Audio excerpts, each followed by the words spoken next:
The June 29th murder of Ethiopia singer Hacaalu Hundessa sparked demonstrations across Addis Ababa and other cities.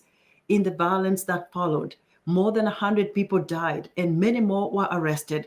Africa 54's managing editor Vincent Makori spoke with Henok Gabisa, co-chair International Oromo Lawyers Association, and asked him why Hacaalu's death ignited the massive protests.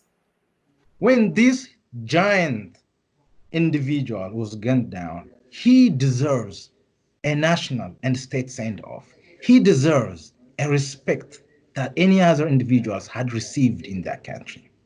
He was not given that.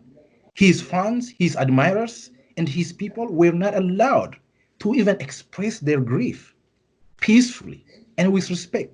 That did not happen.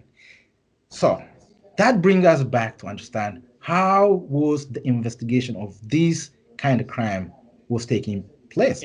There was about the investigation, the government said that some people had been arrested and there were confessions actually. So that means the government swung into action quickly, and there seemed to be a sense of, justice, hope for, at least for justice, right? Confession, especially in countries like Ethiopia, where forced coercion is the tradition, cannot be a reliable source of evidence, one. Two, there is a forensic element to what happened. You need a crime scene, you need elements of the crime that took place, where it took place. The government had to reconstruct the crime scene to get to the reality and the truth. That did not happen. The bullet, the firing of the gun, we do not have detailed crime scene information. There was no transparency in communicating to the people. The car in which the Hacaalu was supposedly killed was automatically taken off from the crime scene, was dismissed, and nobody knew about it. Now, what we know is that the Attorney General came out in something that looks like staged pressing brief, where she made 3 different types of error in speaking about the name of the suspects. They gave a different name in the first place, and after a week of briefing, they gave a different kind of suspect.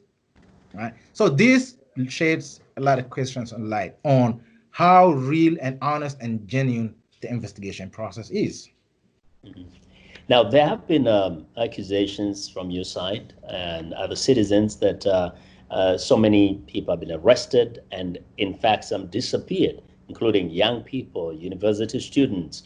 The government says it does not abduct people. It does not disappear people. But, of course, there are people who have been arrested for legitimate reasons, for causing, chaos or acting in criminal ways. So how plausible is your accusation that actually some people have been arrested and disappeared and nobody knows their whereabouts? That's credible report that we have. So the Prime Minister, when he came to power, he said, we will not arrest anyone without verifying, without a probable cause.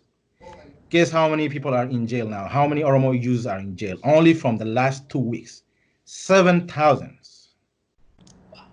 And there is no way 7,000 Oromo youths, just because they have an Oromo accent and an Oromo name, have involved in any kind of violence.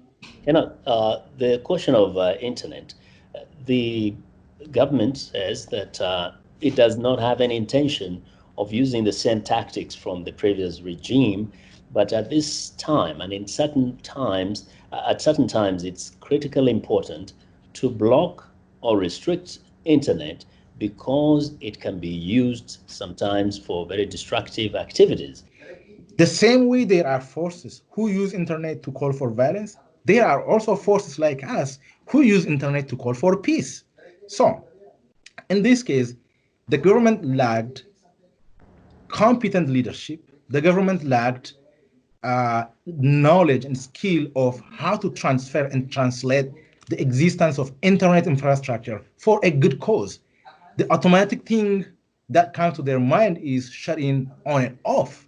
That would not resolve the problem that had been lingering around for a long period of time. That was Africa 54's Managing Editor Vincent Makori speaking with Henok Gabisa, co-chair, International Oromo Lawyers Association.